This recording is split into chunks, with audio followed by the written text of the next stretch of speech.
नमस्कार, मैं रामजी निषाद,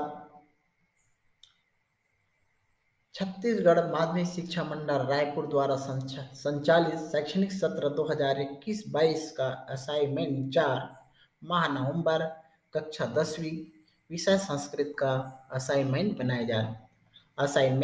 का उत्तर बनाने जा रहा हूँ। सभी छात्र इसको ध्यानपूर्वक समझेंगे और इसका उत्तर अपने असाइनमेंट कॉपी में लिखेंगे। बहुत ही सटीक सही उत्तर बनाया गया है। तो इस प्रकार से असाइनमेंट माह नवंबर का हल करते हैं। तो पहला प्रश्न है, प्रश्न पहला, परिवारः लघु एवं वरम अस्मिन् पाठे प्रयुक्तं सूक्तद्वयं लिखित्वा हिंदी भाषया 33 शब्देषु भावार्थ लिखत।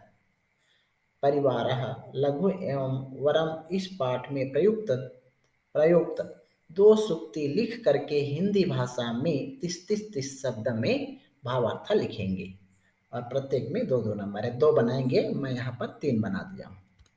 तो पहला प्रश्न है, पहला सूक्ति है छिद्रेष्वनर्थः बहुली भवन्ति। इसका भावार्थ हिंदी में अनुवाद है, कमियों या दोषों में बहुत से अनर्थ होते हैं।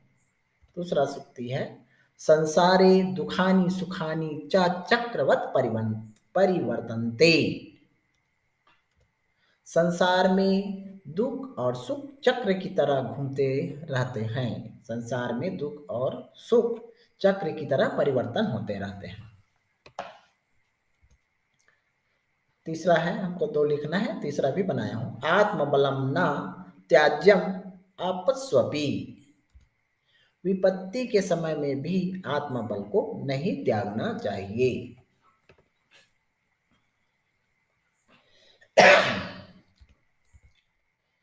प्रश्न 2 है, तदत् गद्यम पठित्वा निर्देशानुसारेण उत्तरत्। दिए गए गद्यांश को पढ़ करके निर्देशानुसार उत्तर देंगे। तो पहला यहाँ पर गद्यांश है, पहले इसका वाचन करें और इस गद्यांश को पढ़ करके जो प्रश्न दिया है उसका उत्तर लिखेंगे। तो यहाँ पर गद्यांश है, माता प्रतिदिन में मह्यम कक्षाध्यापिका विषयाध्यापिकाश्च विद्यालय गणवेशं धारयितुं कथयन्ति। अहं तु एकं मलिनं वस्त्रं परिधाय विद्यालयं यामि। प्रतिदिन मे कक्षायाः बहिः निष्कासनं क्रियते। कक्षा गवाक्षात् एवं पाठ्यमानं विषयम् अहं शृणोमि। इस गद्यांश को पढ़ेंगे और पढ़ करके इसका आंसर इस प्रकार से है। तो पहला प्रश्न है, कमलयाई कक्षाध्यापिका किं धारयितुं कथयति। पूर्ण वाक्य में उत्तर दीजिए।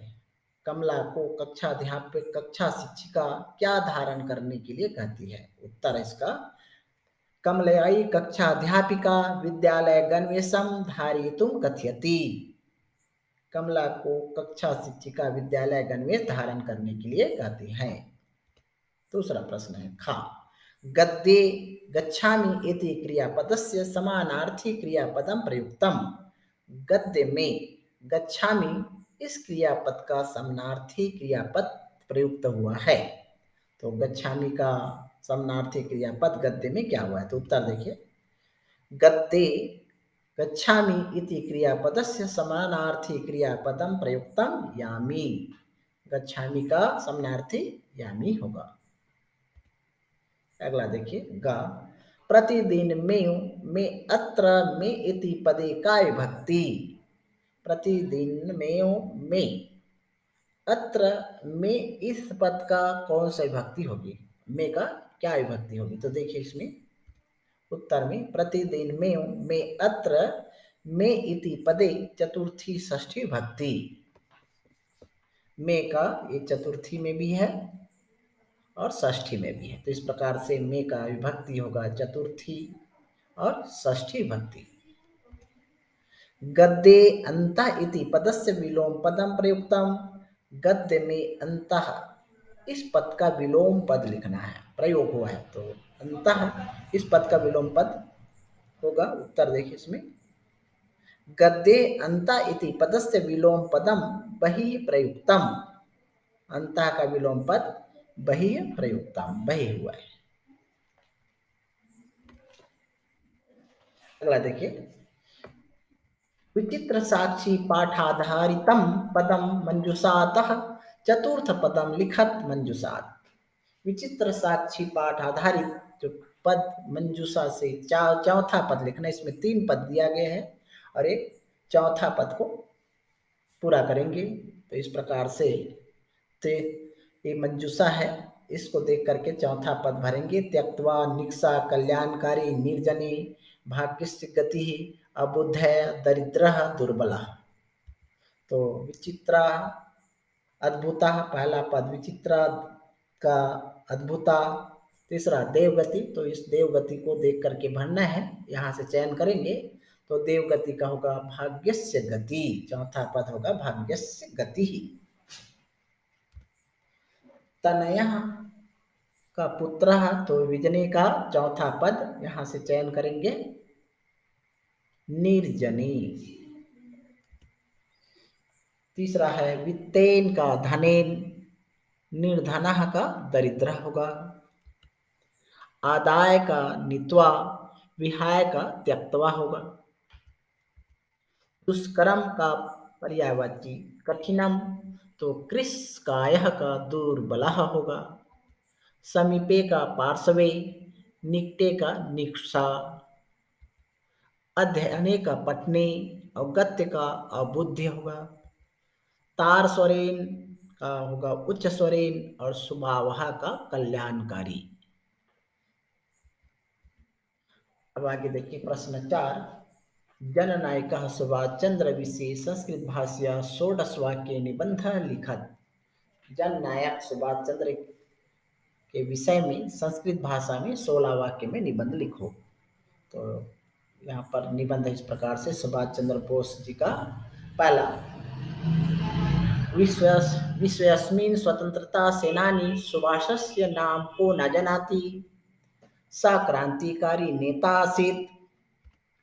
अस्य जन्म बंग प्रान्ते 1897 तमे जनवरी मासस्य 23 तारिकायाम् अभवत्। अस्य पिता जानकीनाथ बोसः आसीत्।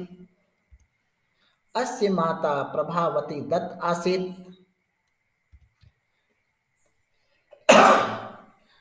बाल्यकालादेव बुद्धिमानः धीरः साहसयुक्तः च आसीत्। सः कालिकाता नगर्यां शिक्षां प्राप्तवान्। सः असहयोग आंदोलने संलग्नः अभवत्। स्वातन्त्र्यार्थं प्रति सदा प्रयासरतः आसीत्। सः षठे साठ्यं समाचरेत् इति नीतिमनुसरितवान्। 11वां नंबर, आजाद हिंद फौज इत्याख्यां सेनां संगठितवान्। सः देशे हिंदू मुस्लिमयोः एकतायाः कृते फॉरवर्ड ब्लॉक इत्यस्य स्थापनां कृतवान्। 13 नंबर, जर्मनी आकाशवाण्याः केन्द्रात् भारतीयजनेभ्यः स्वाधीनतायाः सन्देशं दत्तवान्। सः आह्वानम् अकरोत्, इवं मह्यं